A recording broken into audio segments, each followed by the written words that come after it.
Medieval 2 Total War is for many the most beloved historical strategy game of all time. If you polled the entire community right now all at once and asked them what their favorite historical Total War game is, I would bet money Medieval 2 would have a plurality of the vote at worst and might even edge out the majority.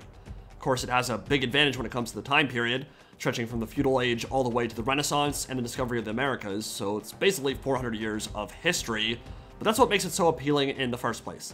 Not only are you getting tons of cultural diversity and unit variety, from English longbowmen and billhook stacks in the west, to Greek fire, cataphract charges and elephants in the east, but you're also getting to see that massive technological advancement within each of those cultures, from peasants with sticks in the feudal age, to the rise of French gendarmes, giving way to pikes and gunpowder and professional armies a little bit later. It's easy to see why Medieval 2 was so popular, why it's looked back upon so fondly, even if it's sometimes with a little bit of rose-tinted nostalgia, and why a sequel has been the #1 request for much of the Total War community over the last decade. Well, there's some smoke billowing at the moment that may indeed indicate that the beacons are lit and knightly valor is riding to our aid. Medieval 3 Total War may indeed currently be in development, words that are quite exciting to hear. Björn Rüther, president of the German Historical Fencing Association and expert on sword fighting techniques of the 16th century, was recently invited to Creative Assembly's motion capture studio near London and was lending his arm and eye for detail towards animations on a new Total War game. This is an expert with a very specific skill set during a very specific time period, and if you take a look at his videos, they are pretty much exclusively on the topic of medieval and Renaissance era weaponry and how to utilize them in combat. Longswords, halberds, pikes, Zweihanders, and how to penetrate the guard and protection of an armored opponent. Of course, he's using a gladius and scutum in this picture. Ignore that, they reuse those same props across a wide variety of Total War titles that have nothing to do with those weapons or time period when doing their motion capture work. And we know beyond a shadow of a doubt that CA are not making another Roman period game right now. 0% chance. Maybe in 10 or 15 years, they'll try their hand at avoiding a Rome 3 launch disaster yet again. Now, obviously, there is no confirmation from anyone yet, because even if everything goes perfectly, which it won't, we'd still be many months from an official announcement and a year or two out from launch. But as I've said many times in the past, where there is smoke, there is fire, and the wind seems to be blowing in the direction of Medieval 3 for a multitude of reasons. For one, it's been almost 4 years since the last major full-price historical Total War title. That was Three Kingdoms in May of 2019, a game which many argue wasn't even a true historical title, with romance being the main focus and records kind of being an afterthought. Before that, it was Rome 2 in September of 2013. We've had Attila and Thrones and Troy in between, but those were mostly done in the style and price structure of saga titles, in that they were not full price. And we know a major historical Total War title is currently in development. We also know that there are currently only 15 to 20 employees working on Warhammer 3 DLC, which is bigger than the new content team was for Warhammer 2, but substantially less than the total manpower working on the launch version of the game, so the majority of CA developers right now have moved on to a new project. That project is, as of yet, undisclosed, but that's why we're talking about this. As much as people like to meme the whole CA's abandoned the historical community, and frankly, there's no denying there's been some truth to that during the life cycle of Immortal Empires, Creative Assembly cares a lot about market share. They are a business, and they are not going to stop making big-name historical titles, frankly, because they sell. In fact, I think the tides are shifting away from Saga right now, because while they're undoubtedly cheaper to make, they also can't move product in the same way that big sequels can, and you know they're seeing those dollar signs when they think about Medieval 3.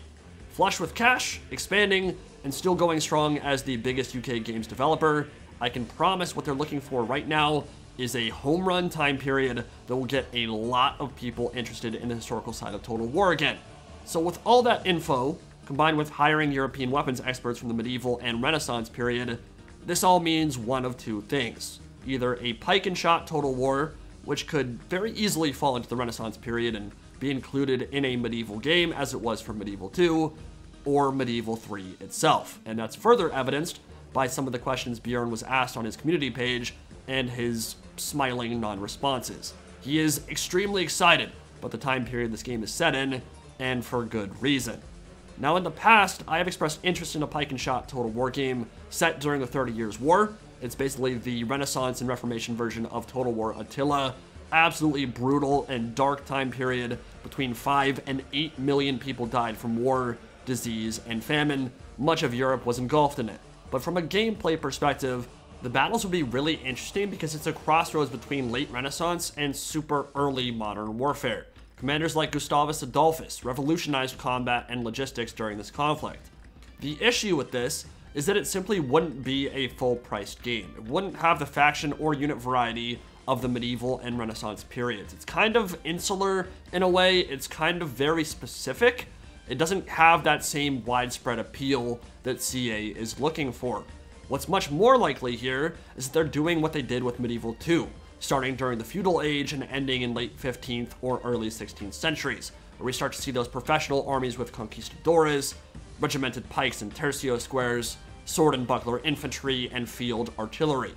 Now, I don't think Medieval 3 will have nearly as many playable factions as Medieval 2 did.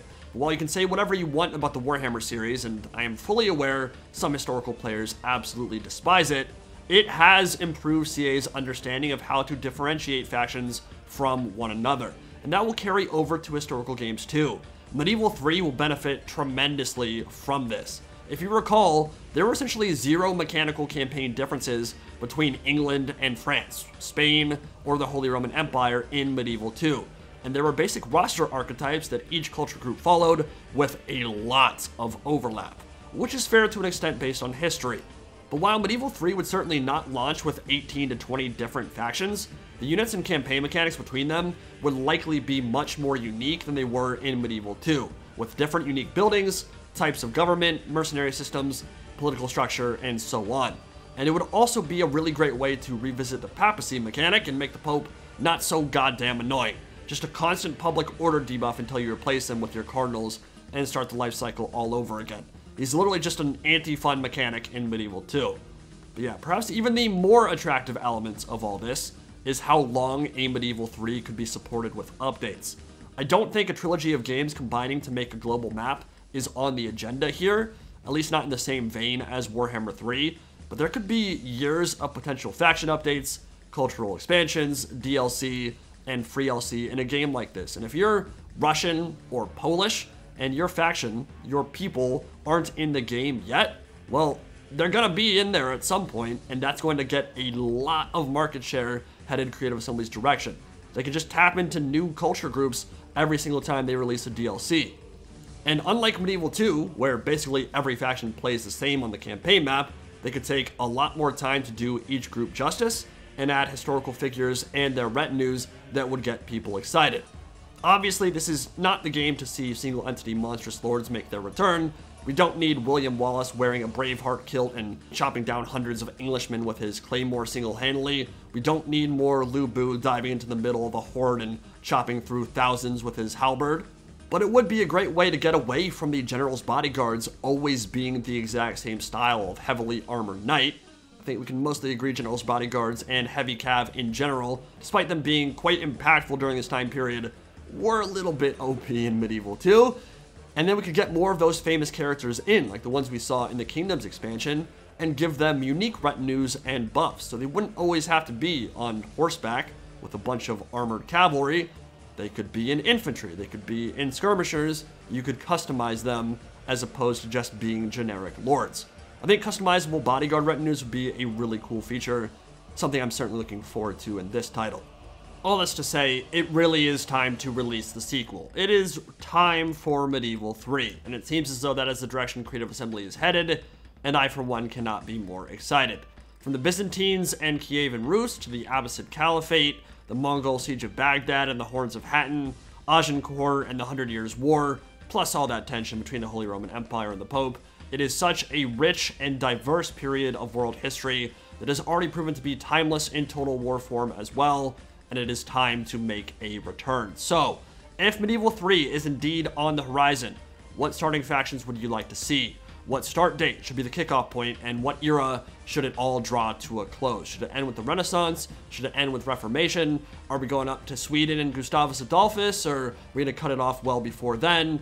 Should it encompass full-on pike and shot warfare, or only start to see the glimmers of it during the late stages of the campaign? Let me know in the comment section below, and I will see you all in the next video. Indie Pride signing out for now. Do remember, Chaos Dwarfs content starts on Friday. There will be a deluge. It's going to be really good. Let's have some fun.